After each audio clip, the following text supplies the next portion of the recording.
You caught up with me? How is that possible? I had even prepared a boat to ensure a quick getaway, and still you caught up to me!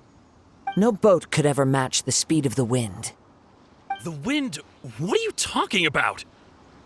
Oh, I get it. Your vision. Drat! If I only had a vision! Or, if I could activate this one, then you'd never be able to catch me! This has nothing to do with visions. You may be skilled at vanishing from a crowd, but it seems you know precious little about how to conceal yourself from nature's gaze.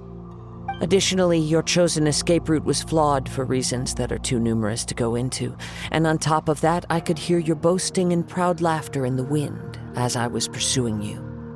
In other words, you failed to meet any of the basic criteria for a grand heist, namely speed, stealth, and style.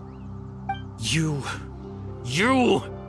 But most disappointing of all is the state of the vision in your hand. It appears that the vision doesn't respond to human desire indiscriminately. Fine! I admit it. I've had my eyes on this vision for quite some time now. I decided to register after hearing that this fighting contest was full of a bunch of lousy fighters. I fought my way to the finals and... Aha! So you were supposed to be our opponent! I'd intended to win the contest through skill alone all along, but then you showed up. After watching the semi-finals, I knew that I didn't stand a chance. But I wasn't about to give up on the vision so easily after coming all this way. Since there was no use in trying to face you in the match, I decided to put my skills to good use while everyone's attention was on you and Beto. I was convinced I prepared thoroughly for my escape, but somehow you still managed to catch up to me. Drat. This should have gone differently. Really? Fine. But you'd better mean it. It didn't activate once I took it anyway. It's nothing but a useless shell to me. You know, according to the laws of the sea, the penalty for stealing is breaking the culprit's arms. Huh? You're not serious, are you? Not to mention that the item you stole was a prize. You didn't show up for the final match, and you damaged the reputation of the captain of the Crux fleet.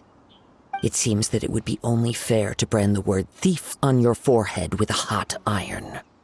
Whoa! We don't need to go that far, do we? I never would have guessed you could be so cruel. If this is where talking gets me, then forget it. I'll risk a fight.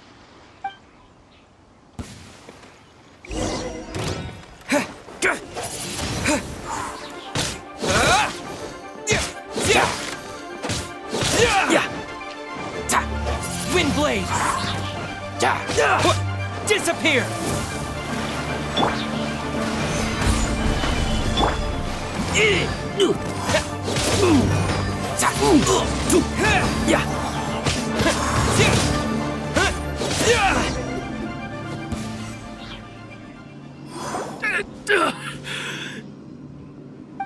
No!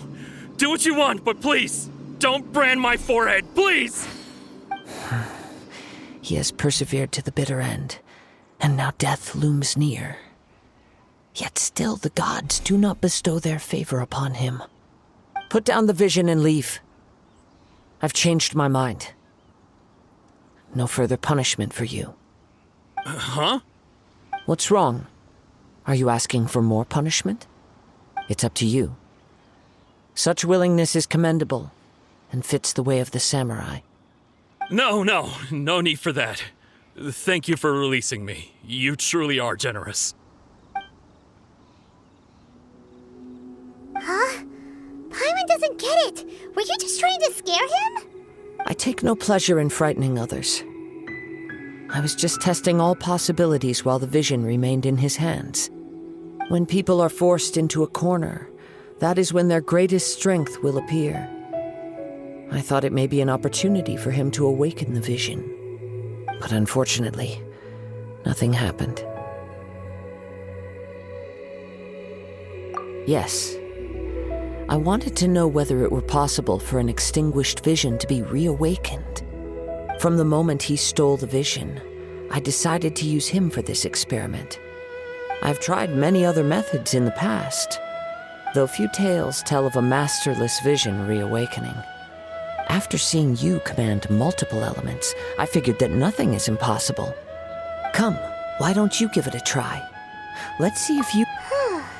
The vision didn't seem to respond at all. I see. So you are also unable to rekindle the vision. No matter. This was expected. I suppose this vision is still mine to take for now. Yeah, what's the story behind this vision anyway? The story begins with an old friend. He was once a good friend of mine. One day he asked me about a sword art of which he had heard, the Musono Hitotachi. I told him it can only be witnessed when divine punishment is administered. It is the pinnacle of the Raiden Shogun's skill, a symbol of ultimate power. But he replied, there must be one who can withstand it. There will always be those who dare to brave the lightning's glow. Then, the Vision Hunt decree arrived. People's aspirations were stripped away as the Raiden Shogun began to construct her ideal of eternity. While I was fleeing from place to place, I heard that my friend had challenged the Vision Hunters to a duel before the throne. A solemn yet brutal challenge. The defeated face divine punishment, while the victors gain a second chance. Perhaps he thought he of all people should make a stand. Coming face to face with the Musono Hitotachi was all that he truly desired, after all. When I arrived at Tenshukaku, the duel was over. I heard his sentence of divine punishment, his severed blade hitting the ground. Perhaps that was the glory he had yearned to witness. In his last moments, what expression was on his face? Before I knew it, I had stepped forward and snatched the dying vision and was running from the scene. All I knew was that I mustn't let his hope, which burned so brightly, become buried among the ice-cold statue of a god. Perhaps one day, I may come to find that all I have done is meaningless. But as a wandering samurai, I find meaning in traveling and the sprawling beauty of nature that lies along the way, while still retaining the warrior way in my heart. Kazuha! It's just another way of saying I do as I please. All right then, it's time we returned. Do not let my feelings trouble you, but thank you.